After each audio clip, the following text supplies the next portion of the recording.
দাদা সিদ্দিক মিয়ার কোলে 4 মাসের আসিয়া, একজন বাবাহারা, অপরজন সন্তান। বুধবার ওমানে ভয়াবহ সড়ক দুর্ঘটনায় নিহত হন শাহাবুদ্দিন। তার সাথে প্রাণ হারায় আমিন সওদাগর, আরজু, রকি, রনি, বাবলু এবং জুয়েল। নিহত সবার বাড়ি চট্টগ্রামের সন্দ্বীপের সারিকাইত ইউনিয়নে, যেখানে ঘরে ঘরে এখন চলছে শোকের মাতম। কল দিয়ে বাচ্চার সাথে কথা বলছে, অনেকক্ষণ কথা বলার পর বাচ্চাকে লাস্ট কথা বলছে যেটা যে তোমরা বাড়িতে যাও, আমি চাকরি দিয়ে যাই, এটা করে বাপের কাছে আচ্ছা মনে রাখো। তারপরে ছেলে নাকি অনেকক্ষণ বাপের দিকে তাকিয়ে আসিল। দুর্ঘটনায় কেউ হারিয়েছেন সন্তান, কেউ বা স্বামী আর স্বজন।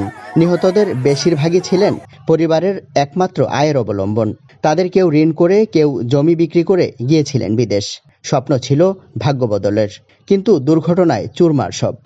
যতগুলো মানুষ মারা গেছে সবাই বেশি চিনে, কাজ করে শাহাবুদ্দিন, বাবলু, শেখ কাজীর, যত সবাই ঋণ করে বিদেশে গেছে। 17-18 দিন আগে বিদেশে গেছে, ঋণ লই দেনা টানা করে পাশে যে জায়গা আসতো জায়গাও বিক্রি করে গেছে, বুঝছেন।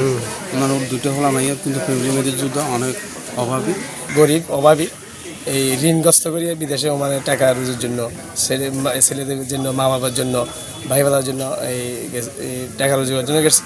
সাগরে মাছ ধরা ছিল প্রবাসী এসব মানুষের পেশা।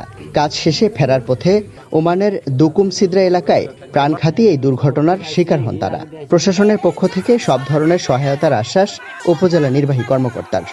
আমি নিজেও পার্সোনালি তাদেরকে দিচ্ছি, উপজেলা প্রশাসনের পক্ষ থেকে সরকারিভাবে যা যা প্রাপ্য এটা দেওয়া হবে আর কি। তাদেরকে প্রয়োজনীয় কাগজপত্র গুছাই রাখতে বলছি, তাদেরকে উপস্থাপন করতে বলছি। একই ইউনিয়নের 7 জনের মৃত্যুতে শোকের ছায়া নেমে এসেছে এলাকা জুড়ে। ইমদাদুল হক, স্টার নিউজ, চট্টগ্রাম।